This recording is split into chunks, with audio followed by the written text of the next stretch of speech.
بسم الله الرحمن الرحيم.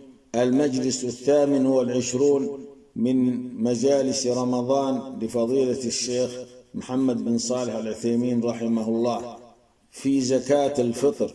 الحمد لله العليم الحكيم العلي العظيم، خلق كل شيء فقدره تقديرا، وأحكم شرائعه ببالغ حكمته بيانا للخلق وتبصيرا. أحمده على صفاته الكاملة، وأشكره على آلائه السابغة، وأشهد أن لا إله إلا الله وحده لا شريك له، له الملك وله الحمد وهو على كل شيء قدير. وأشهد أن محمدًا عبده ورسوله البشير النذير، صلى الله عليه وعلى آله وأصحابه والتابعين لهم بإحسان إلى يوم المآب والمصير، وسلم تسليما.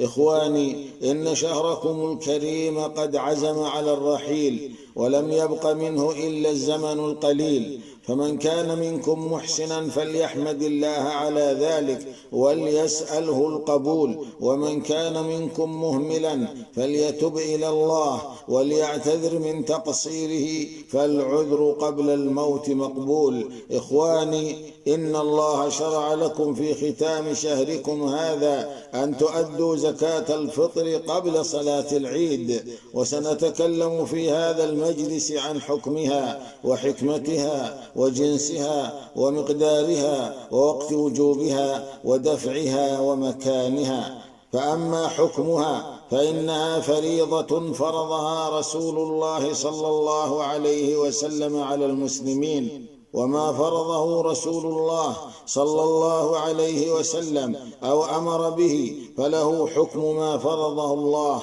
تعالى أو أمر به.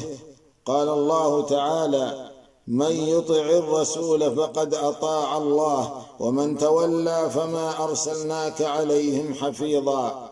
وقال تعالى: ومن يشاقق الرسول من بعد ما تبين له الهدى ويتبع غير سبيل المؤمنين نوله ما تولى ونصله جهنم وساءت مصيرا. وقال تعالى: وما آتاكم الرسول فخذوه وما نهاكم عنه فانتهوا.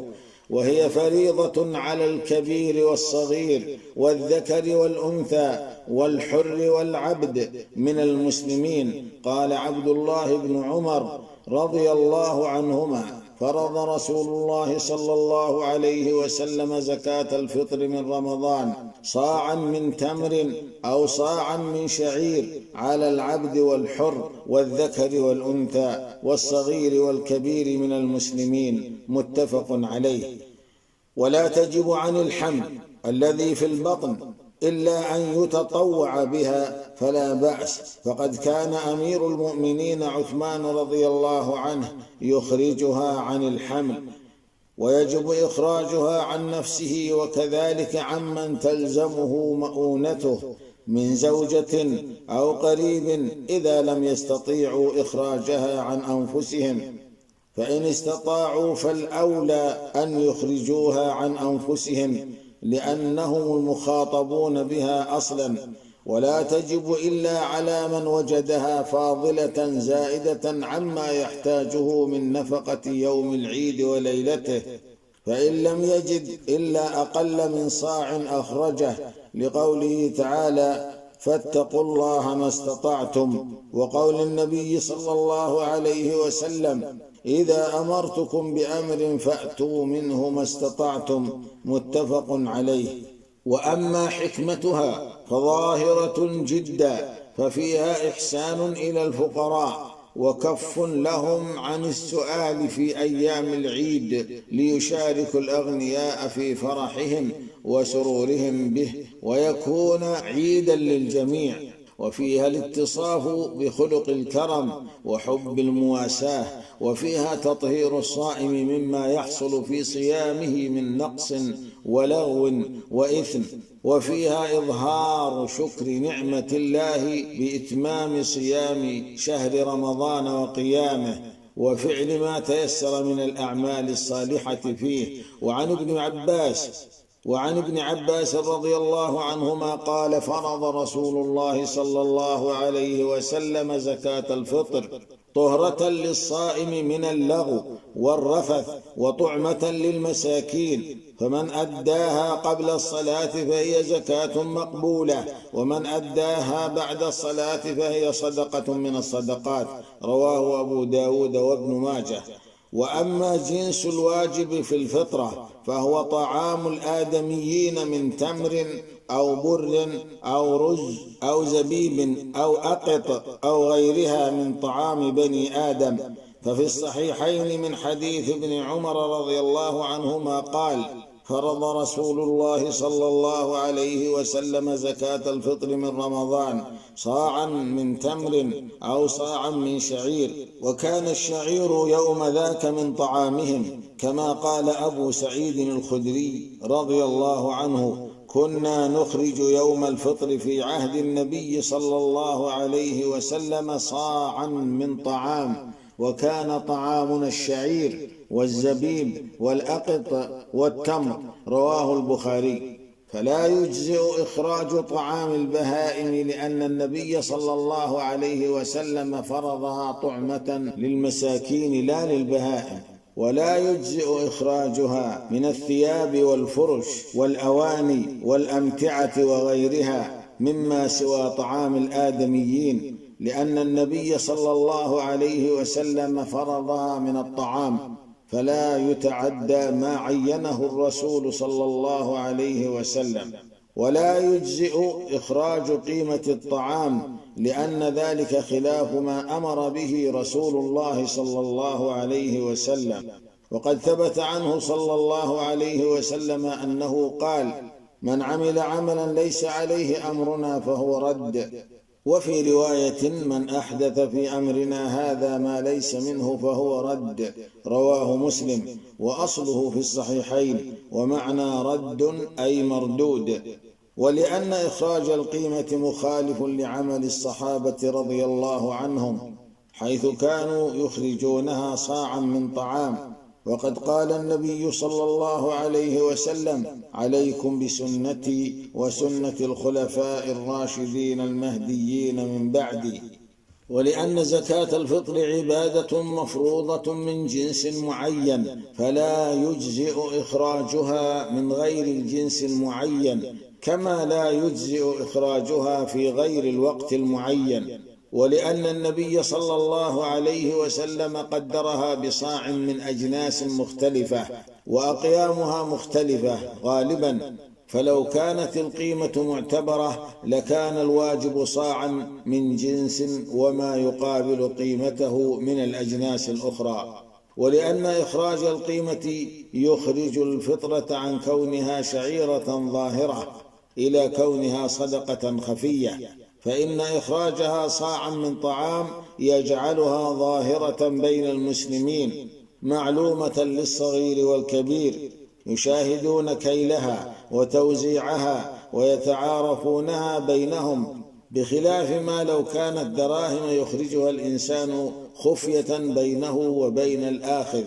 وأما مقدار الفطرة فهو صاع بصاع النبي صلى الله عليه وسلم، الذي يبلغ وزنه بالمثاقيل 480 مثقالا من البر الجيد، بالغرامات 2.2 كيلو من البر الجيد، وذلك لأن زنة المثقال 4 غرامات وربع، فيكون مبلغ 480 مثقالا 2000 غرام و40 غراما. فإذا أراد أن يعرف الصاع النبوي فليزن 2.40 غراما من البر الجيد، ويضعها في إناء بقدرها بحيث تملأه ثم يكيل به. وأما وقت وجوب الفطرة فهو غروب الشمس ليلة العيد، فمن كان من أهل الوجوب حين ذاك وجبت عليه، وإلا فلا. وعلى هذا فإذا مات قبل الغروب ولو بدقائق لم تجب الفطرة. وإن مات بعده ولو بدقائق وجب إخراج فطرته، ولو ولد شخص بعد الغروب ولو بدقائق لم تجب فطرته، لكن يسن إخراجها كما سبق. وإن ولد قبل الغروب ولو بدقائق وجب إخراج الفطرة عنه، وإنما كان وقت وجوبها غروب الشمس من ليلة العيد، لأنه الوقت الذي يكون به الفطر من رمضان، وهي مضافة إلى ذلك، فإنه يقال زكاة الفطر من رمضان، فكان مناط الحكم ذلك الوقت. وأما زمن دفعها فله وقتان: وقت فضيلة ووقت جواز. فأما وقت الفضيلة فهو صباح العيد قبل الصلاة، لما في صحيح البخاري من حديث أبي سعيد الخدري رضي الله عنه قال: كنا نخرج في عهد النبي صلى الله عليه وسلم يوم الفطر صاعا من طعام. وفيه أيضا من حديث ابن عمر رضي الله عنهما أن النبي صلى الله عليه وسلم أمر بزكاة الفطر أن تؤدى قبل خروج الناس إلى الصلاة، ورواه مسلم وغيره. ولذلك كان من الأفضل تأخير صلاة العيد يوم الفطر ليتسع الوقت لإخراج الفطرة. وأما وقت الجواز فهو قبل العيد بيوم أو يومين، ففي صحيح البخاري عن نافع قال: كان ابن عمر يعطي عن الصغير والكبير، حتى إن كان يعطي عن بنية، وكان يعطيها الذين يقبلونها، وكانوا يعطون قبل الفطر بيوم أو يومين. ولا يجوز تأخيرها عن صلاة العيد، فإن أخرها عن صلاة العيد بلا عذر لم تقبل منه، لأنه خلاف ما أمر به رسول الله صلى الله عليه وسلم. وقد سبق من حديث ابن عباس رضي الله عنهما أن من أداها قبل الصلاة فهي زكاة مقبولة، ومن أداها بعد الصلاة فهي صدقة من الصدقات. أما إن ادخرها لعذر فلا بأس، مثل أن يصادفه العيد في البر ليس عنده ما يدفع منه، أو ليس عنده، أو يأتي خبر ثبوت العيد مفاجئا بحيث لا يتمكن من إخراجها قبل الصلاة، أو يكون معتمدا على شخص في إخراجها فينسى أن يخرجها، فلا بأس أن يخرجها ولو بعد العيد، لأنه معذور في ذلك. والواجب أن تصل إلى مستحقها أو وكيله في وقتها قبل الصلاة، فلو نواها لشخص ولم يصادفه ولا وكيله وقت الإخراج فإنه يدفعها إلى مستحق آخر ولا يؤخرها عن وقتها.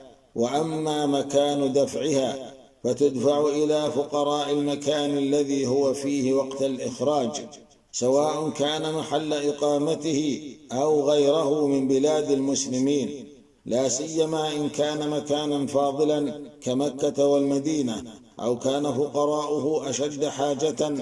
فإن كان في بلد ليس فيه من يدفع إليه، أو كان لا يعرف المستحقين فيه، وكل من يدفعها عنه في مكان فيه مستحق.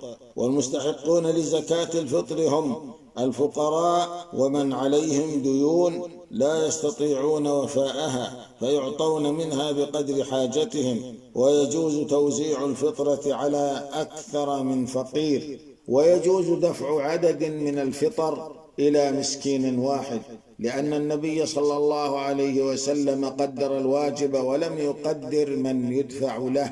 وعلى هذا لو جمع جماعة فطرهم في وعاء واحد بعد كيلها وصاروا يدفعون منه بلا كيل ثان أجزأهم ذلك، لكن ينبغي إخبار الفقير بأنهم لا يعلمون مقدار ما يدفعون إليه، لئلا يغتر به فيدفعه عن نفسه وهو لا يدري عن كيله.